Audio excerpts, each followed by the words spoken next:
سات سلاموں والا وظیفہ، ایسی آیات بینات جن میں سلام کا ذکر ہے، اور وہ 7 آیات بینات جو میں آپ کے سامنے پیش کرنے والا ہوں، یہ ایسا عمل ہے، ایسا وظیفہ ہے جس کی برکت سے آپ پر جتنی بھی زمینی اور آسمانی آفات آتی ہیں اللہ تبارک و تعالی اس سے آپ کو محفوظ فرمائے گا، آپ کی حفاظت فرمائے گا۔ اور اس عمل اور اس وظیفے کی برکت سے اللہ تبارک و تعالی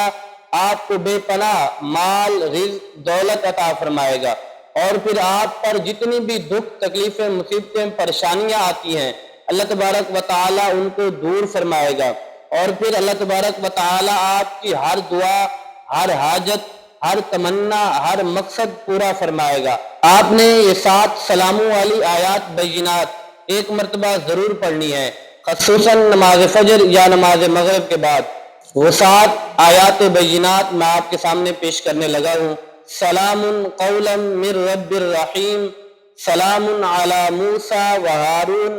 سلام علی نوح فی العالمین، سلام علی الیاسین، سلام علی المرسلین، سلام علی ابراہیم، سلام ہی حتی مطلع الفجر۔ یہ 7 آیات بینات پڑھ کر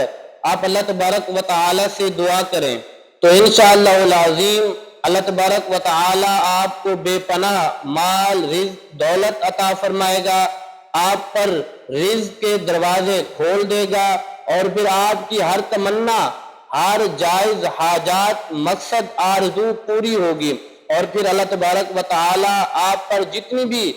زمینی اور آسمانی آفات ہیں اللہ تبارک و تعالی اس سے آپ کو محفوظ فرمائے گا، آپ کی حفاظت فرمائے گا انشاءاللہ العظیم۔